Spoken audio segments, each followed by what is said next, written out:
Poland is increasing its army, Latvia is hosting an American airbase, and even Japan is already starting to buy Tomahawks.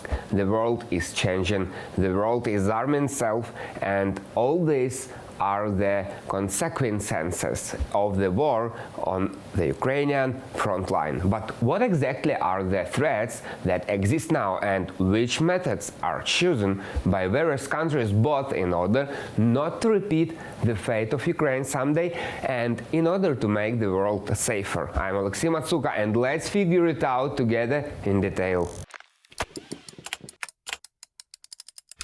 Lielvārde airfield in Latvia. It was abandoned after the collapse of the Soviet Union, but after Latvia's accession to NATO, millions of dollars began to flock here. The airfield was radically modernized last year. Now US aviation units will be located here and also at the Daisy military base. On an ongoing basis, Washington is also sending artillery crews to Latvia. Everything is clear. Latvia is the eastern flank of NATO, as well as neighboring Estonia and Lithuania. When our transatlantic partners talk about the defense of the Baltic states, they do not joke around. Our allies have always supported the independence of the Baltic states, and today, when assessing geopolitical risks, persuasively demonstrate that they will continue to do so. Artis Pabriks, Minister for Defense of Latvia. All this modernization, the transfer of new military units to the Baltic states, are the consequences of the war. Riga, Tallinn and Vilnius are convinced that they could be next in line of aggression. In neighboring Lithuania, they also act according to the principle "mend your sails while the weather is fine." The commander of the Lithuanian army believes that both Lithuania and the whole of Europe have been making a mistake for a long time, not really assessing the threat posed by Russia. What the war in Ukraine taught us was that the society, both before and after the First World War, did not want to accept reality and believed that there could be no wars. Such losses in Europe, millions of killed, destroyed industry, collapsed states. Therefore, they thought that this couldn't happen again. Unfortunately, the world is so arranged that there were, are and will be wars, including in Europe. Valdemaras Rupšys, commander of the Lithuanian army. And they admit in Lithuania that due to the fact that Europe turned a blind eye to these threats, the military industry cannot quickly rebuild, and it's one of the biggest challenges. Yes, on the one hand, according to the report of the Royal United Service Institute, Russia is now not capable of attacking any European country.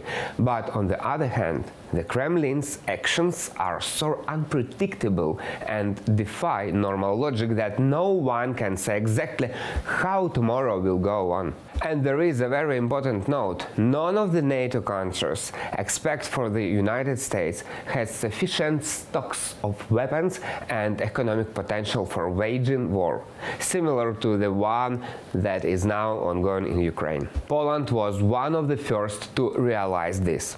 Still, historical memory is a big and important thing. In 1939, too few believed that Hitler would attack Poland, but September 1st went down as a tragic day in history.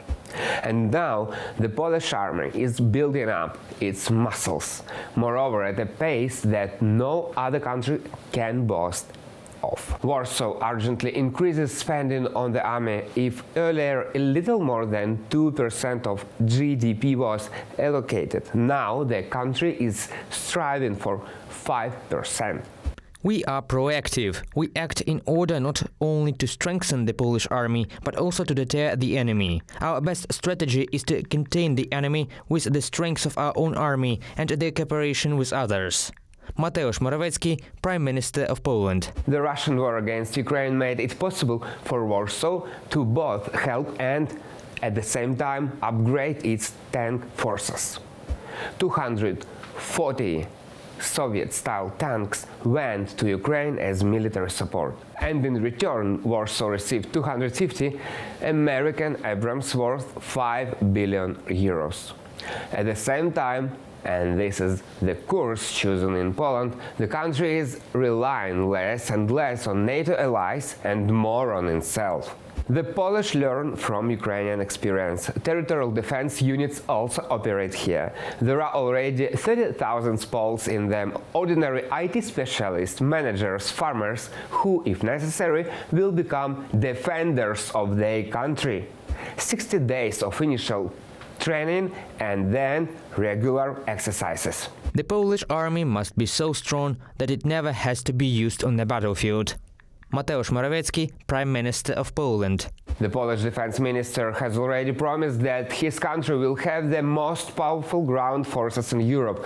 New military units should appear in Graevo and Koln.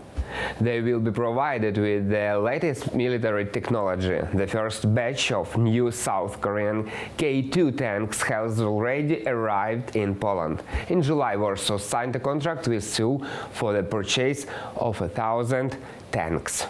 We are talking not only about tanks, but also about aircraft, in particular about those that we bought from South Korea. They are very similar to the American F-16. We are moving away from post-Soviet weapons because they have exhausted their resources. Mariusz Błaszczak, Minister of National Defense of Poland.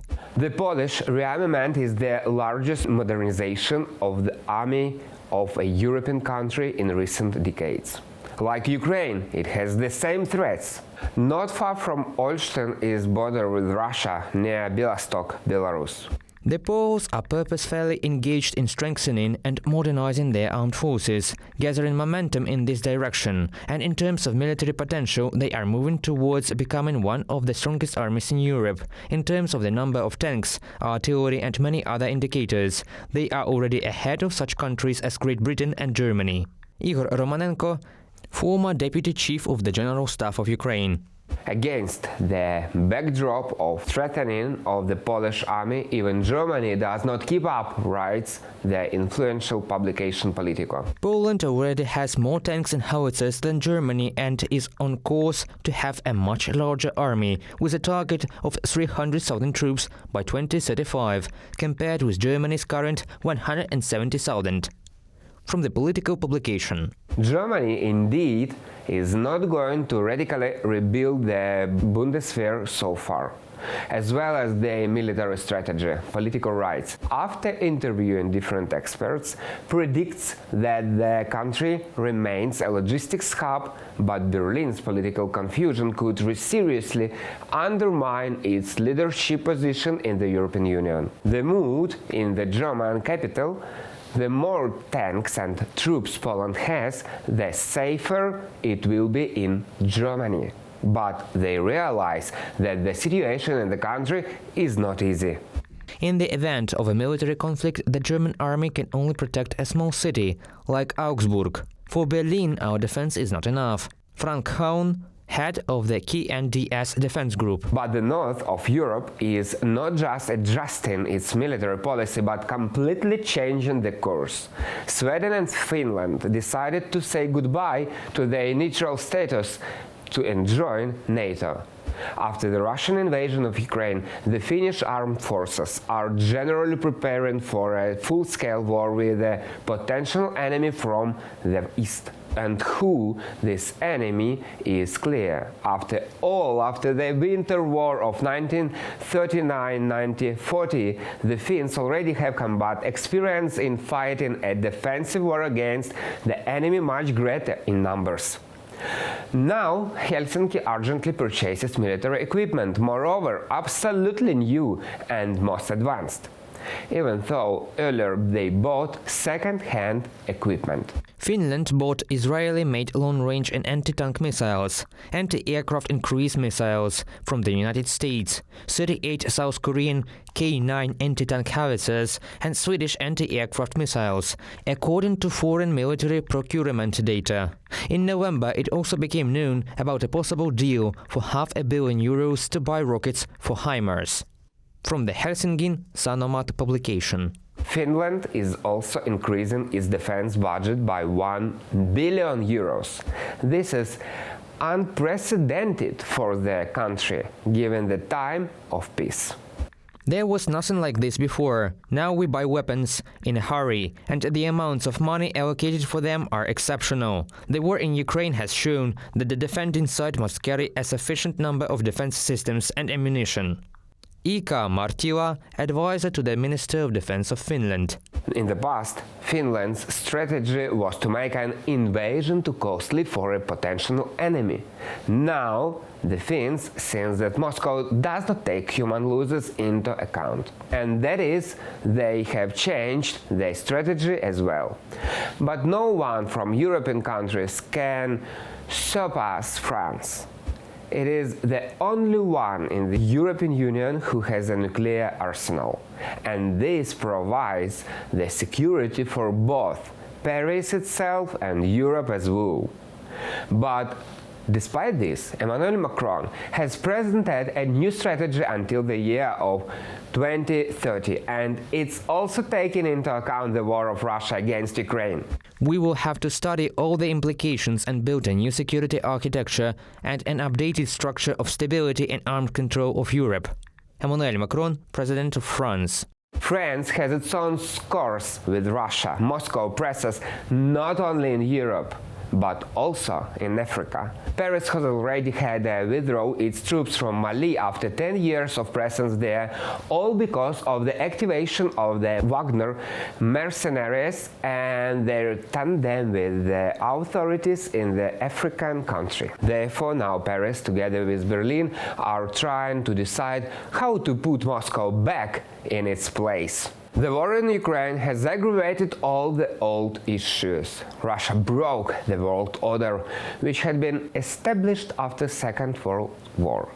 Now it seems that no one can feel safe. Even the Japanese government is doubling spending on its defense for the first time since World War II. It's scared by China and North Korea, the friends of Kremlin, who might think, if Moscow can do it, the aggression, then why cannot we do the same? As a result, Tokyo is going to buy from 400 to 500 Tomahawk cruise missiles with a range of more than 1,600 kilometers from the United States. So far, the United States has only sold Tomahawks to the United Kingdom. In addition, the strategy of the country now provides for the ability of launching counterattacks on the territory of another country. Tomahawks will be able to reach the territory of mainland China or North Korea. Russia's invasion of Ukraine was a pivotal factor in creating the political climate in the Japanese society and elite. After that, they changed their assessment of the likelihood of war in their region and decided to push a strong national security agenda over anti-militarist public sentiment. From the publication of the Washington Post. And all this amid the fact that Japan was considered a pacifist nation after its defeat in the Second World War, but it was before. Now, Japan has even made its first appearance at the NATO summit in Madrid. That's how Tokyo is frightened by global instability. As you can see, militarization is in a full swing all over the planet. But how will this tendency affect the situation at the front line of Ukraine? Will countries transfer more equipment and weapons to Kyiv since they are acquiring new ones for themselves? Or is it not that simple? Will they share modern defense system more actively, or will the demand for them only grow sharply? We will find this out in our new videos 3 times a week on this channel. Thank you for watching and see you soon.